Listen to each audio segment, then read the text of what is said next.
वालेकुम नाज़रीन, मां तव्हांखे इंतिहाई ॾुख जी ख़बर ॿुधायां त ही मासूम बालक यानी कि मुंहिंजे ख़्याल में चवंदा हिकु ॾींहं जो आहे।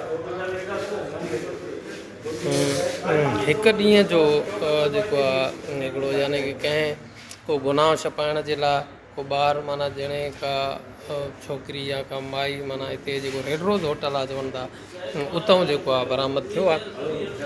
ऐं हीअ जेका मदे जी पुलिस जेका उहा हितां इन ॿार खे खणाए आई आहे। असां हिन वक़्तु जेको आहे गवर्नमेंट इस्पताल मदीजी में बीठा आहियूं ऐं डॉक्टरनि जो चवणु इहो आहे त हिन जी असां एंट्री करे ऐं उन खां पोइ जेको आहे हिन खे कफ़न दफ़न करे वरी पुलिस जे हवाले कंदासीं। हिते भाऊ हिन जो जेको आहे थींदो इहो सफ़ाई वफ़ाई थींदी बराबरि थींदो जेको आहे भोले साहब आहे नमाज़ कराए जेको आहे दफ़न माना तव्हां पंहिंजे पुलिस कस्टडी में पाण दफ़न पाण कराईंदासीं असां शहरनि सां मिली करे। इहो भाऊ किथां माना लधो कीअं लधो? इहो रेड रोज़ जेको आहे बाईपास। हा त हुते छा में हुयो? रेड रोज़ मथे जी बाईपास ते खजी न आहे। हा उन में छा में पियो? बाचके में। बाचके में। तव्हांखे इतला कीअं मिलियो? असांखे शहरनि इतला ॾिनो। शहरनि इतला ॾिनो त हिते का शइ पई आहे। इहो घणनि ॾींहंनि जो थींदो अंदाज़न?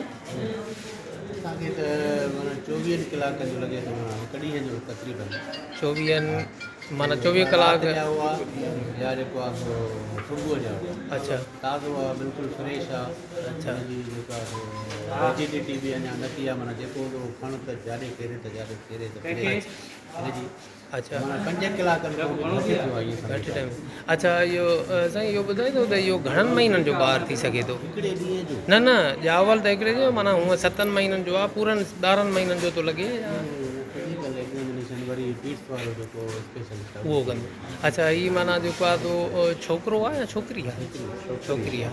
अच्छा त हाणे माना हीअ फर्दर हिते छा थींदो हिन जो? हिते फर्दर हिन सां वरी हुकूमत आहे अननोन ॿार आहे नालो आहे कुझु बि कोन्हे रोड ते पुलिस खणी आई आहे। अच्छा चंद कलाक रखो जेकॾहिं को सुञाणप करे थो त ठीकु आहे न त पोइ तव्हां हिनखे दफ़नाए छॾियो।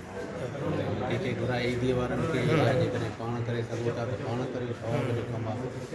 चयो त असांखे बि ईंदो आहे ईदीअ खे घुराए ॾे ऐं वक़्तु ईंदो आहे त पोइ पाण करे तव्हांजा मौलाना दोस्त हूंदा पाण में मिली करे बाक़ी गुसुल ॾियण में असांखे ईंदो आहे। हर शइ जीअं चओ त असां दफ़नाए ठीकु आहे ठीकु आहे। नाज़रीन मां तव्हांखे इंतिहाई अफ़सोस सां इहा ॻाल्हि ॿुधायां त कुझु ॾींहं पहिरियां बि रेड रोज़ होटल जे बिल्कुलु पुठे पासे ॾांहुं हिकिड़ो मासूम ईअं ई माना नओं ॼावल ॿार जो लाश हथ आयो हुयो ऐं हीउ ॿियो ॿारु आहे वेझे टाइम में जेको हितां हथु आयो आहे।